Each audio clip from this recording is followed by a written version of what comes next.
How do you fix Legends of Keepers is crashing on Steam? So first you want to go to your library, right click on the game, open up the properties, and then in the launch options you want to add -dx11. Next you want to go to installed files and verify the game files. Once this is completed, you can close Steam, open up a new browser tab, and search for Redist, which is short for redistributables. Open up the first link, and from here you will need to download and install the 86 and the 64, both of them. And this will require a computer restart after the installation.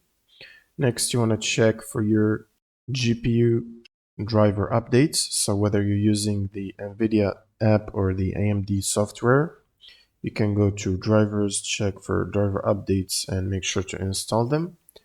Next, you want to open up Steam as admin, right click on Steam and run as admin.